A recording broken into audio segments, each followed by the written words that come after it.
सांगलीच्या आयर्विन पुलाची पाणीपातळी 24 फुटांवर. महापालिका आयुक्त पोलीस प्रमुखांकडून पाहणी. पूरस्थित नागरी वस्त्यांमधील लोकांना स्थलांतराच्या सूचना. सांगलीच्या आयर्विन पुलाची पाणीपातळी सायंकाळी 6 वाजता 24 फुटांवर पोहोचली आहे. या पार्श्वभूमीवर महापालिका आयुक्त सत्यम गांधी आणि पोलीस प्रमुख संदीप घुगे यांनी आयर्विन पुलाजवळ जाऊन पाहणी केली. तसेच संभाव्य पूरस्थित नागरी वस्त्यांमधील लोकांना स्थलांतराच्या सूचना दिल्या. तर पाणीपातळी वाढण्याची शक्यता असल्याने नदीपात्राकडे नागरिकांनी येऊ नये, तसेच कोणत्याही प्रकारची हुल्लडबाजी केल्यास कारवाई करण्याचा इशारा पोलीस प्रमुख संदीप घुगे यांनी दिला आहे. सांगलीच्या कृष्णा नदीच्या पाणीपातळीत संभाव्य वाढ लक्षात घेता सांगली मिरज कुपवाड शहर महानगरपालिका प्रशासन सज्ज झालेलं आहे. पाणीपातळी वाढल्यानंतर बाधित भागांमध्ये राहणाऱ्या नागरिकांनी तातडीनं स्थलांतर करण्याचे आदेश महापालिका आयुक्त सत्यम गांधी यांनी काढले आहेत. त्यासोबतच पाणीपातळी वाढल्यानंतर ज्या नागरी वस्त्यांमध्ये पाणी जाते त्या भागातील नागरिकांनी स्वतःहून स्थलांतरित व्हावं किंवा महापालिकेच्या निवारा केंद्रामध्ये स्थलांतरित व्हावं असे आवाहन आयुक्त सत्यम गांधी यांनी केलं आहे.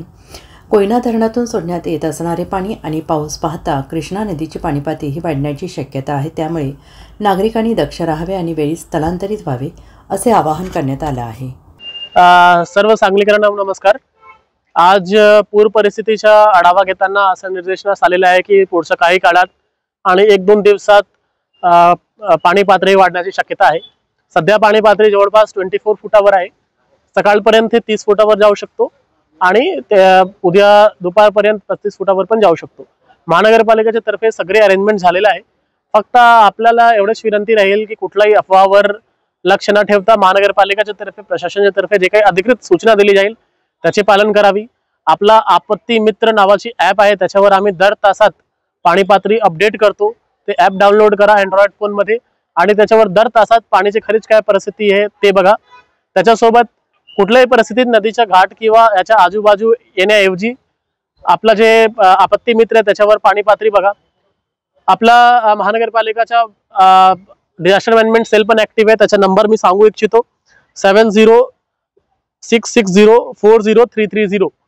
ह्या नंबरवर आपण सगळे कॉन्टॅक्ट करून अधिकृत इन्फॉर्मेशन घेऊ शकता की पाण्याची पातळी वगैरे किती आहे.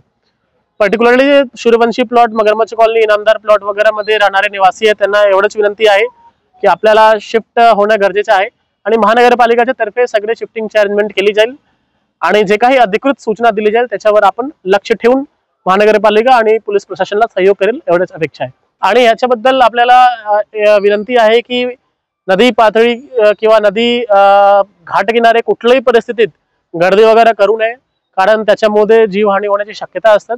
आणि बाहेर राहून आपत्ती मित्रवर सगळे लाईव्ह कव्हरेज बघून आपण प्रशासनाला सहकार्य करावे. धन्यवाद. मित्रांनो, माझा नमस्ते. आपण जिल्हा प्रशासन पूर परिस्थिती हाताळण्यासाठी सज्ज आहे. पोलीस यंत्रणा पण कार्यरत आहे. आपल्या सर्वांना माझं नम्र आवाहन आहे की आपणही सर्वांनी निश्चिंत राहायचे. प्रशासनाने दिलेल्या सूचना ना मात्र आपण सर्वांनी सहकार्य करा, त्या सूचनांचं पालन करा. पोलीस विभागालाही सहकार्य करा. या ठिकाणी मी विशेष करून आवर्जून सांगतो की नदीपात्राच्या बाजूने आपण गर्दी करू नये, ते पाहण्यासाठी आपण येऊ नये. त्या ठिकाणी लवकरच प्रतिबंधक आदेश जारी करण्यात येतील. त्यानंतर आपण कुणीही त्या ठिकाणी गर्दी केली तर आपल्यावर गुन्हे दाखल करावे लागतील. त्याचबरोबर नागरिकांना माझं हे पण आव्हान आहे की आपण आपल्या घरामध्ये किंवा आपल्या कॉलनीमध्ये जेव्हा पाणी येण्यासाठी सुरुवात होईल, प्रशासन जेव्हा आपल्याला नवीन निवाऱ्याच्या ठिकाणी शिफ्ट करेल त्या ठिकाणी आपण जाण्यासाठी प्रशासनाला सहकार्य करा. त्या ठिकाणी योग्य ती व्यवस्था आपली करण्यात आलेली आहे. आपण आपल्या घराबाबत निश्चिंत राहा. त्या ठिकाणी योग्य तो बंदोबस्त ठेवण्यात येईल. कुठेही चोरीचा प्रकार होणार नाही हे मी आपल्याला ग्वाही देतो.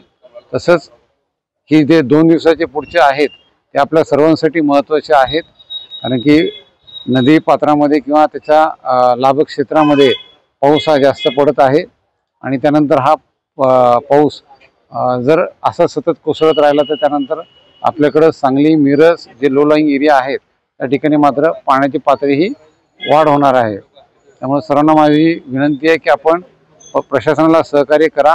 आजपासून प्रशासन आपल्याला विस्थापित करण्यासाठी कारवाई करत आहे. त्या ठिकाणी आपण तात्काळ आपल्या आवश्यक त्या सामानासोबत आपल्या सर्व कुटुंबियांसोबत नवीन निवाऱ्याच्या ठिकाणी शिफ्ट व्हायचे. धन्यवाद. Bureau report SBN Marathi Sangli.